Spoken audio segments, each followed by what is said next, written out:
சைவ திருமுறைகள் மொத்தம் எத்தனை இருக்குது? 12 இருக்குங்களா? என்னென்னு சொல்கிறேன் கவனிங்க. 1, 2, 3 முதல் 3 திருமுறைகள் யார்? திருஞான சம்பந்தர்.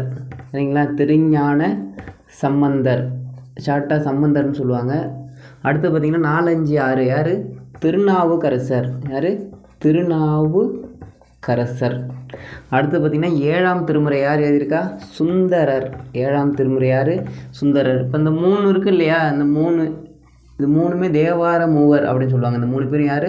தேவார மூவர் என்று அழைக்கப்படுவர் யாரான்னு கேட்பாங்க. திருஞான சம்பந்தர், திருநாவுக்கரசர், சுந்தரர். சரிங்களா? அடுத்தது 8ஆம் திருமுறை யாருன்னு பார்த்தீங்கன்னா மாணிக்க வாசகர். 8ஆம் திருமுறை யார்? மாணிக்க வாசகர். அடுத்தது 9ஆம் திருமுறை யாருன்னு பார்த்தீங்கன்னா இதை வந்து ஒன்பதின்மர் அப்படின்னு சொல்லுவாங்க. ஒன்பதின்மர் அப்படின்னு சொல்லுவாங்க. அதாவது திருமாளிகை தேவர் உள்ளிட்ட 9 பேர் அப்படின்னு சொல்லுவாங்க. திருமாளிகை தேவர் உள்ளிட்ட ஒரு 9 பேர் அப்படின்னு சொல்லுவாங்க. அடுத்தது 10ஆம் திருமுறை யாருன்னு பார்த்தீங்கன்னா திருமூலர். 18 சித்தர்களில் ஆதி சித்தர் இவர் தான். அடுத்தது 11ஆம் திருமுறை யாருன்னு பார்த்தீங்கன்னா காரைக்கால் அம்மையார் உள்ளிட்ட 12 பேர். சரிங்களா? காரைக்கால் அம்மையார் உள்ளிட்ட 12 பேர்.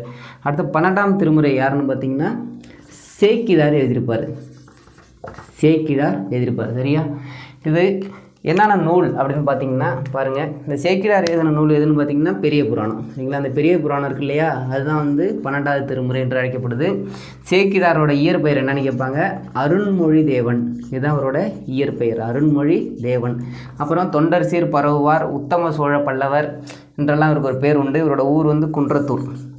நோட் பண்ணிங்க, கேட்பாங்க. அடுத்து பார்த்திங்கன்னா திருமூலர் இருக்கார் இல்லையா? இது 10ஆம் திருமுறை எந்த நூல்னு பார்த்தீங்கன்னா திருமந்திரம்.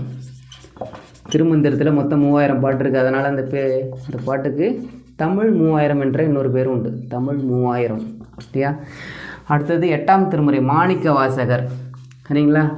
திருக்கோவையாரும் திருவாசகம்னு சொல்லுவாங்க. அதாவது திருவாசகம் மற்றும் திருக்கோவையார் இது 2 யார்? மாணிக்க வாசகர். இதுதான் 8ஆம் திருமுறைன்னு சொல்கிறாங்க.